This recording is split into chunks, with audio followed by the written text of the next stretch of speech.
Mm, sí, ahora empecé a grabar. Queríamos agradecer al doctor Ricardo Corral, presidente de la Asociación Argentina de Psiquiatras, por la prosperidad que está teniendo en este momento la asociación. También a nuestro presidente honorario, el doctor Marcelo Secovis Bachmann, que siempre digamos, es muy ocupado en sus tareas, pero siempre está a nuestra disposición si tenemos alguna duda para asesorarnos. Bueno, y un honor estar con la doctora Alicia Portela, que es amiga académica de hace más de 30 años y presidenta del capítulo de trastornos de ansiedad también de la Asociación Argentina de Psiquiatras. Y bueno, también están nuestras colegas, la doctora Liliana Celarrayán, la doctora Edna Yamila Guavara, que son miembros del capítulo, también la doctora Kiamma, y les queremos anunciar que vamos a realizar unas jornadas próximamente el día 20 de agosto a las 18:30, jornadas intercapitulares con el capítulo de trastornos de ansiedad que preside la doctora Alicia Portela, así que también los invitamos, e invitamos a todos aquellos colegas que quieran participar en el capítulo y unirse a esta inquietud que tenemos nosotros, que somos todos colegas que venimos formados desde, digamos, la clínica psiquiátrica, como para,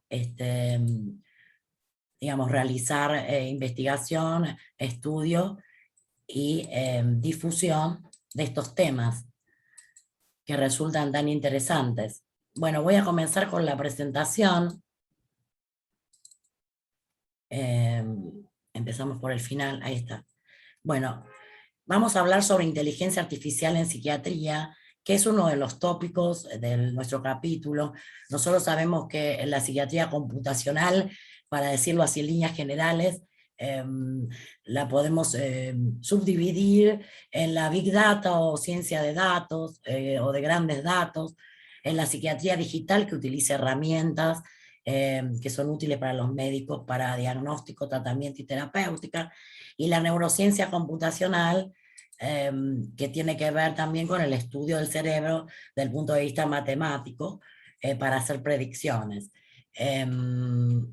Entonces, vamos a hablar de este tema que es muy interesante. Estoy tratando de admitir gente que veo que tengo que admitirla yo. Bueno, primero vamos a hablar sobre lo que es la inteligencia artificial. La inteligencia artificial es la inteligencia que demuestran las máquinas, que a diferencia de la inteligencia natural, es la que muestran los humanos o los animales. Es decir, cualquier sistema que perciba su entorno y tome acciones que maximicen su posibilidad de lograr sus objetivos. Las máquinas imitan las funciones cognitivas que nosotros los humanos asociamos con la mente humana, como aprender y resolver problemas. Las aplicaciones en inteligencia artificial van a incluir motores de búsqueda, de web avanzadas, sistemas de recomendación utilizados, por ejemplo, por YouTube, Amazon o Netflix, la comprensión del habla humana como el Siri o el Alexa, los vehículos autónomos, por ejemplo el Tesla, y competir al más alto nivel en sistemas de juego estratégicos como el ajedrez y el Go. Sabemos que la inteligencia artificial se funda como disciplina académica en 1956, término acuñado por John McCarthy en una reunión de informáticos, pero sabemos que ya Alan Turing lo venía utilizando desde 1950. Y sabemos que los enfoques tienen que ver con la simulación del cerebro, el modelado de la resolución de problemas humanos, la lógica formal, grandes bases de datos de conocimientos y limitación del comportamiento animal. La investigación en inteligencia artificial incluye el razonamiento, la representación del conocimiento, la planificación, el aprendizaje, el procesamiento del lenguaje natural, la percepción y la capacidad de mover y manipular objetos, o sea que puede ir desde un simple algoritmo a un robot súper especializado. Sabemos que la inteligencia general, es decir, la capacidad de resolver un problema arbitrario, se encuentra entre los objetivos a largo plazo de este campo. Para resolver estos problemas, los investigadores de inteligencia artificial usan versiones de búsqueda y optimización matemática, la lógica formal, las redes neuronales artificiales y métodos basados en estadística, probabilidad y economía. y también se unen la informática, la psicología, la lingüística y la filosofía. Entonces denominamos inteligencia artificial a la rama de la ciencia de la computación que se dedica al desarrollo de agentes racionales no vivos. Entonces la inteligencia artificial tiene que estar montada de una manera muy concreta para poder ejecutar órdenes y hacer que la información pase de un lugar a otro de manera correcta. En cambio, los cerebros son únicos en cada uno de nosotros, con lo cual esa sería la diferencia fundamental entre la inteligencia artificial y la inteligencia humana, que permite la creatividad también, ¿no? Bueno, la inteligencia artificial en salud, ¿cómo hacemos la introducción? Sobre todo tenemos dos disciplinas fundamentalmente diferentes, que son los sistemas de expertos y el aprendizaje automático. En los sistemas expertos se van a incorporar reglas que se derivan manualmente mediante la recopilación y la regeneración de datos, digamos, de conocimiento de expertos en el dominio. Y estas reglas luego se aplican a las entradas para hacer predicciones o tomar decisiones. No puedo correr el iPad. Los modelos que se basan en el aprendizaje automático no van a incorporar directamente el conocimiento de expertos, sino que examinan ejemplos y luego encuentran, o sea, aprenden patrones subyacentes en estos ejemplos y entre ellos. Entonces estos patrones se encuentran a través de métodos estadísticos y hacen predicciones o decisiones y se aplican luego a las entradas. Entre los desarrollos recientes, desde el 2006, sabemos que el campo de las redes neuronales artificiales ha experimentado una serie de avances, sobre todo las redes neuronales multicapa o Convolutional Neural Networks, que se denominan aprendizaje profundo, deep learning, y este término describe las redes neuronales profundas que tienen muchas capas ocultas y que permiten este tipo de arquitectura detectar relaciones ocultas en las entradas de los datos, para detectar relaciones ocultas en las entradas. Esto después lo vamos a explicar con ejemplos en el Congreso, que vamos a desarrollar 2 mesas, una de psiquiatría digital y la otra, digamos, de los Big Data o del aprendizaje automático y Deep Learning con ejemplos en clínica psiquiátrica. Sabemos que la naturaleza de la enfermedad mental sigue siendo un enigma para nosotros, y la combinación de estas técnicas de análisis con grandes cantidades de datos, de consorcios y de repositorios va a tener el potencial de avanzar en una redefinición biológicamente fundamentada de los principales trastornos psiquiátricos. Entonces la evidencia sugiere que los subgrupos o clustering de pacientes psiquiátricos que se derivan de estos datos van a predecir con mejores resultados en los tratamientos de los diagnósticos del DSM y el ICD. Esto trae controversia, por supuesto. Y en una nueva era de la psiquiatría basada en la evidencia, que se adapta a los pacientes individuales, es decir, la psiquiatría de precisión, los endofenotipos, que son objetivamente medibles, pueden permitir la detección temprana de la enfermedad, seleccionar individualizadamente el tratamiento y ajustar la dosis para disminuir la carga de la enfermedad. Estoy yo mientras admitiendo gente porque soy la que tengo el hosting. Bueno, sabemos que la inteligencia artificial en psiquiatría no es ninguna de las dos cosas. ¿Esto qué quiere decir? Que sabemos que las discusiones sobre la inteligencia artificial en la atención médica nos preocupan a los médicos por la deshumanización de las relaciones curativas. Y estas preocupaciones sobre los efectos disruptivos de la inteligencia artificial en la práctica clínica van a reflejar más la publicidad que la realidad clínica a corto plazo.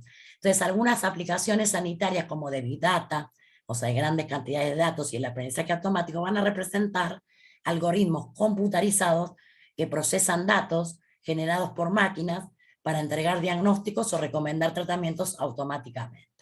Entonces, las aplicaciones clínicas de la llamada inteligencia artificial en psiquiatría generalmente dependen de datos generados por humanos para predecir la experiencia humana o informar la acción humana.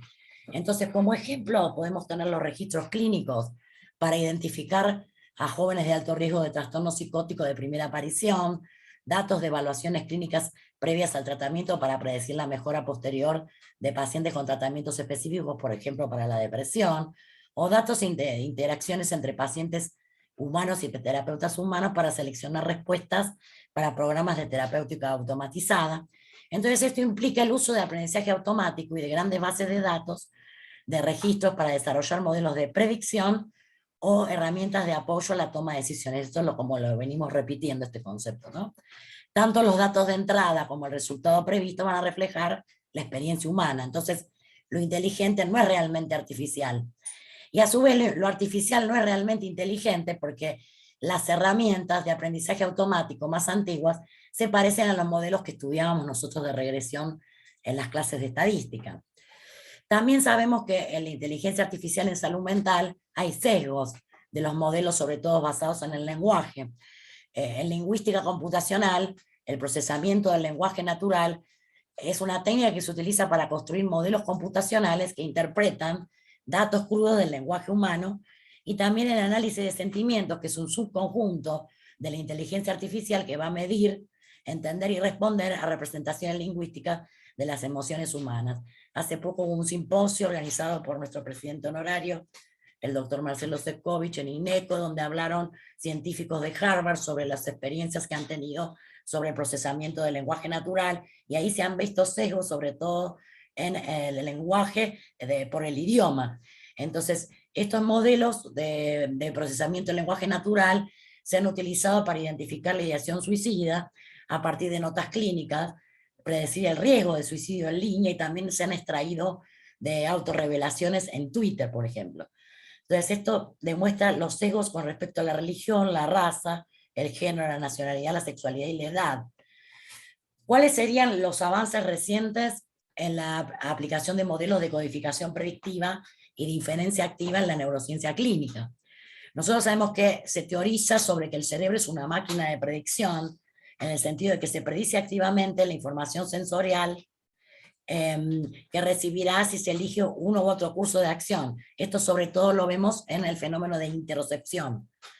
Esta idea ha dado lugar a un área de investigación en neurociencia computacional clínica que caracteriza arquitectura de circuitos neuronales que pueden realizar estas funciones predictivas, y como sobre estos procesos están asociados, se pueden romper o volverse aberrantes las condiciones clínicas. Entonces aquí vemos un esquema de la arquitectura multiescala, de las redes neuronales. Entonces, a macroescala nosotros estudiamos el cerebro en términos de actividad, dentro de o interacciones entre regiones cerebrales, a gran escala utilizando las neuroimágenes. A microescala el cerebro lo estudiamos en términos de actividad de una sola neurona, e interacciones intra e intercelulares a nivel molecular. Y a mesoescala vamos a vincular las dos, la microescala y la macroescala. Y de esto se ocupa la neurociencia computacional, es decir, que esta área apoya la idea que los patrones de conectividad sináptica cerebral en este nivel van a implementar los algoritmos predictivos. Aquí vemos un ejemplo de dinámica de modelos de codificación predictiva, donde en la figura se ve la dinámica neuronal simulada. Minimizamos el error de predicción, que esto es un cálculo matemático, para llegar a una estimación o una mejor conjetura, por ejemplo, si otra persona es hostil o amigable. Y esto lo basamos en la curvatura percibida de los labios. Por ejemplo, la curvatura plana es más consistente con una expresión facial neutra, y con las expectativas previas, como hablábamos antes del cerebro predictivo, las predicciones iniciales sobre cuán amigable o hostil es una persona antes de ver su expresión facial. Bueno, el uso de aprendizaje automático en psiquiatría tiene que ver, perdón, voy a admitir porque hay gente, disculpen, sí, el uso de aprendizaje automático en psiquiatría tiene que ver con la necesidad de establecer un marco que fomente la confiabilidad de su uso. Es decir, estamos ante tres cuestiones fundamentales, que son la explicabilidad, la transparencia y la generalización, que van a ser fundamentales para establecer una viabilidad del uso de la inteligencia artificial en psiquiatría. Entonces, ¿qué también podemos confiar en la base empírica en la que se basan estas aplicaciones clínicas? Y también sabemos que estamos en la etapa de investigación para evaluar si realmente la inteligencia artificial en psiquiatría puede funcionar, y sobre todo necesitamos una forma de principios para traducir la investigación en la aplicación clínica. Es decir, aquí ya aparece lo translacional, tema de nuestro capítulo también. Bueno, sabemos que el uso de la inteligencia artificial plantea problemas éticos y legales, Y sobre la ética de la toma de decisiones algorítmicas en salud, la implementación de algoritmos de aprendizaje automático va a implicar compensaciones a nivel tanto epistémico como normativo. A nivel epistémico, la incertidumbre que promueve la toma de decisiones va a generar una aversión al riesgo entre los médicos, y esto va a generar un diagnóstico médico empobrecido. Es decir, se debate entre lo que dice la máquina y lo que decimos nosotros. Y por el otro lado, desde una perspectiva ética, diferir a los algoritmos de aprendizaje va a desdibujar la atribución de la responsabilidad, y también va a implicar riesgo para la salud de los pacientes, sobre todo en la privacidad. Entonces, la implementación del aprendizaje automático también va a poder fomentar un cambio de normas dentro de la atención médica. Entonces, ¿cómo podemos ver el futuro de la inteligencia artificial? ¿Cambiará fundamentalmente la psiquiatría? Nosotros sabemos que está induciendo una transformación en la práctica como la estructura de la medicina. Quizás todavía no lo podemos llegar a ver en la aplicación completa, pero las aplicaciones potenciales de inteligencia artificial en psiquiatría se agrupan principalmente en dos categorías, que son el procesamiento del lenguaje natural, que va a permitir a las computadoras comprender, interpretar y manipular el lenguaje humano, y los chatbots son un ejemplo, que son agentes de conversaciones digitales que usan métodos de inteligencia artificial a través del texto y de la voz para imitar el comportamiento humano a través del diálogo de evolución.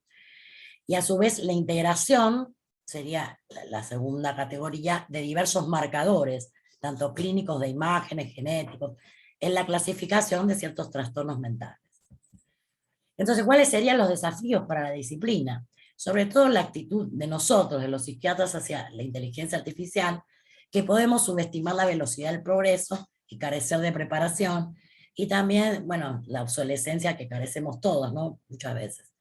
Y la psiquiatría va a requerir una mejor integración, o sea, requiere normalmente una integración de factores culturales y psicosociales que otras disciplinas que se basan más en patrones. Y también sabemos del uso y el papel cada vez mayor de la red social, de todas las redes sociales, y las implicancias para la inteligencia artificial en psiquiatría. Y también esto puede afectar a los mismos fundamentos de la disciplina, sobre todo en la nosología, en la definición de enfermedad mental, y esto por supuesto que refleja críticas recurrentes de las clasificaciones diagnósticas en psiquiatría, que se basan en cuestiones como la fiabilidad y la expresión de los síntomas de las primeras etapas de enfermedad, como vimos hablando a Thomas Insel o Tom Insel sobre el RDoC, el Research Domain Criteria, que establece criterios de investigación de unidades de análisis. Y esto, bueno, lo vamos a ver en el congreso, que lo va a hablar la doctora Guavara. En cuanto a los desafíos y las preguntas para la investigación, podemos plantearnos si habrá una acentuación del pensamiento en silos, o la inteligencia artificial va a fomentar la transdisciplina, la colaboración transprofesional, va a facilitar la inteligencia artificial nuevos liderazgos que van a desafiar el orden establecido, y estos cambios pueden ser disruptivos como las innovaciones tecnológicas. Si bien la tecnología nosotros la venimos viendo desde los rayos X hasta la resonancia funcional, o sea que esto se viene aplicando, no es que es nuevo. Así que bueno, la interacción con los profesionales, instituciones también fuera del ámbito médico, esto va a significar una redistribución de las competencias entre el ámbito médico y otros ámbitos, aprovechando nuevas fuentes de legitimidad, como por ejemplo la programación y la ciencia de datos o la gestión de datos. Son preguntas que, bueno, nos hacemos. Ahora le agradezco mucho escucharnos en un sábado a la tarde tan gris, y le vamos a pasar a la doctora Alicia Portela. A ver, Alicia, Sí, aquí estoy. dejar de compartir. Bueno, entonces, A ver, Alicia, más. Hacer operador. Ahí está, Alicia. bueno, un momentito que entro y ya que estoy con todos ustedes. Un segundito que... bueno, buenos días o buenas tardes. Ponen la copita, Alicia. Ahí. Ahí ya la puse, ya la puse. Sí. Y aquí estamos, bueno, eh, englobando estos temas que nos unen aquí y nos van a seguir uniendo. Dentro de poco vamos a tener las jornadas intercapitulares con ansiedad, vamos a estar en el Congreso de la AP, Y bueno, creo que es un deber estar intentando ingresar en eventuales cambios de paradigmas, cambios de funcionamiento que pueda llegar a tener la práctica clínica en el futuro, que nunca sabemos si el futuro es dentro de mucho tiempo o es mañana, porque los tiempos ahora tienen a veces otras velocidades.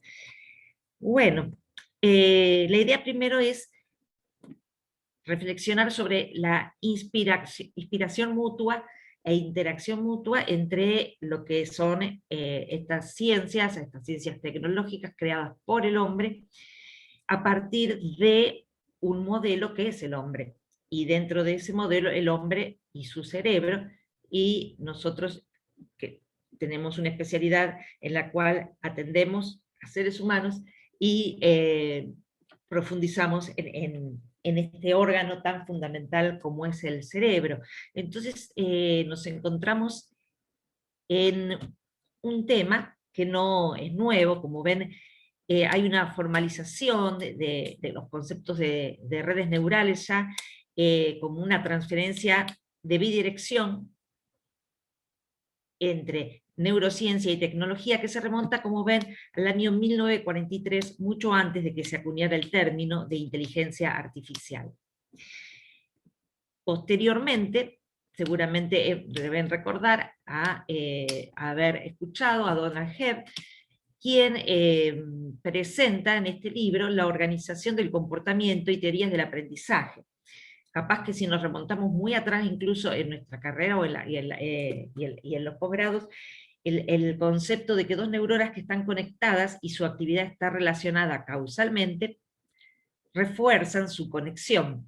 Y esto es el concepto básico del aprendizaje, que es utilizado luego en algunos algoritmos de aprendizaje automático, y como ya antes nombró la doctora Ferrari, en 1950 aproximadamente aparece Alan Turing, o Turing, como siempre estamos con la duda, vinculado ya a la inteligencia artificial y las máquinas computacionales. Entonces, no es nuevo, ahora tengo yo las admisiones, así que ahí las veo, no es nuevo, pero ha crecido en una forma insidiosa al comienzo, sin que nos diésemos cuenta, y de golpe exponencialmente, y de golpe con todo. Bueno, vamos a pasar la diapositiva. Acá volvemos a tener lo que estábamos comentando, que es una cronología simplificada de esta inspiración mutua del aprendizaje automático y de las neurociencias. En este artículo de neuronas, disculpen que se me fue la diapositiva, de una revista de neuronas, Neuron, que ejemplifica un poco lo que yo les estaba diciendo, cómo hay una inspiración desde las neurociencias, ya en aquellos años, hacia las ciencias computacionales, toda la última parte del siglo anterior, una inmensa evolución y sobre todo mucha carga de datos. Esto va generando luego mayor conocimiento de las neurociencias, que las neurociencias se los aportan también a las ciencias computacionales, y nosotros, que somos psiquiatras, queremos ver la parte de qué nos pueden aportar en nuestra práctica las ciencias computacionales. Seguramente, como dijo Mónica, acá se viene una transdisciplina, habrá en el futuro y cada vez más gente estudiando disciplinas vinculadas entre la ingeniería computacional y la medicina, y tendremos que de a poco, sin darnos cuenta, encontrar los diálogos, encontrar los lenguajes, porque esto va a estar. Así que bueno, nosotros estamos en este momento de la historia, y esto es importante, estar, hacer el esfuerzo por estar. Nuevamente les digo, la historia de la inteligencia artificial revela claramente las conexiones que hay entre ella y las ciencias del cerebro. Muchos científicos pioneros, este es un artículo de una revista, fíjense que es Engineering, donde habla que muchos científicos pioneros en la inteligencia artificial eran científicos del cerebro también, que las conexiones de las redes neurales del cerebro humano se inspiraron a la red neuronal artificial. Y esto de la estructura multicapa, que recién describía Mónica, se descubrió mediante detectores electrónicos, microscopios electrónicos, e inspiró a las redes de neuronales convolucionales y el aprendizaje profundo. Bueno, entonces, la inteligencia artificial y la psiquiatría. ¿Cómo se interceptan? ¿Por qué estamos acá un sábado hablando de esto? Bien, la tecnología de la inteligencia artificial permite el análisis de grandes volúmenes de datos en tiempos reducidos. La capacidad de procesamiento computacional disponible en relación a los datos ya supera la capacidad que tenemos los seres humanos para hacer un procesamiento. Y los neurocientíficos, a veces si me ven que me detengo porque estoy admitiendo gente, entonces me aparece el unísono. Los neurocientíficos que investigan el cerebro se enfrentan cada vez a conjuntos de datos de mucha dimensión, de enorme complejidad, y cada vez son más difíciles de administrar.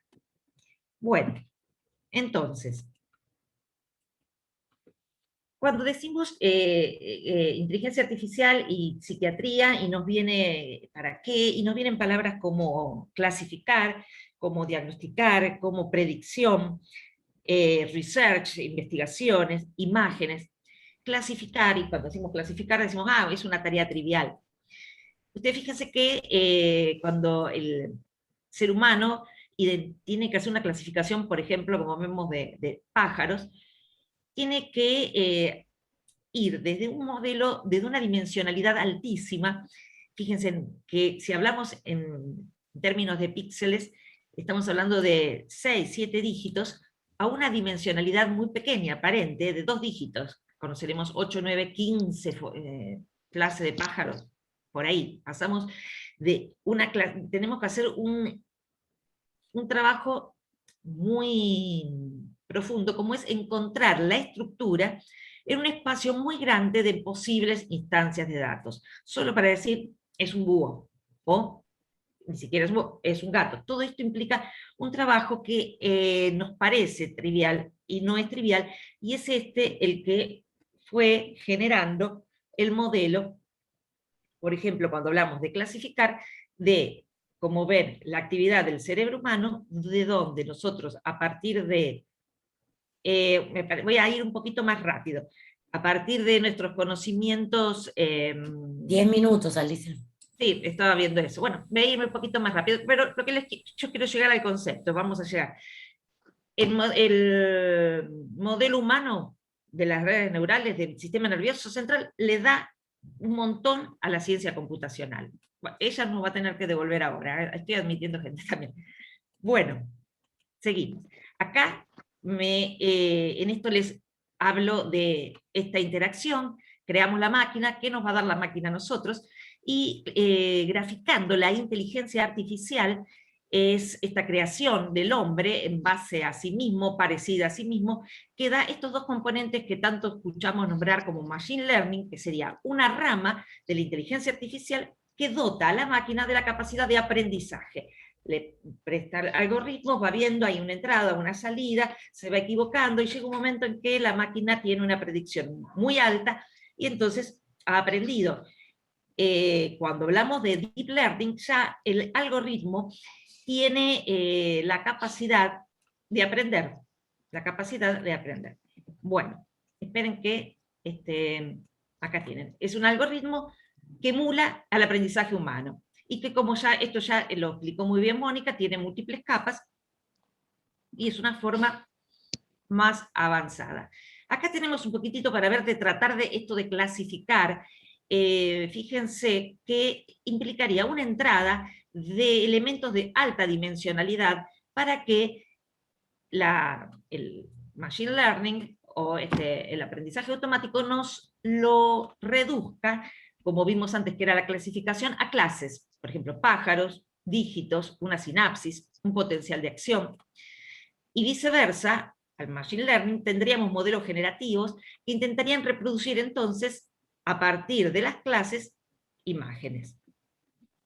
Con el tiempo pasó, y las primeras redes, que eran algunos perceptrones, de allí fue evolucionando en 5 décadas a tener redes profundas, muchas más redes profundas, muchas capas ocultas, y aparece entonces lo que es la inteligencia artificial en lo que es deep learning o aprendizaje profundo, que sería ¿qué? Un método de aprendizaje automático en redes neurales artificiales que utiliza múltiples capas y que nos va a dar vamos a tener una información mucho más abstracta y compuesta que la que teníamos con Machine Learning.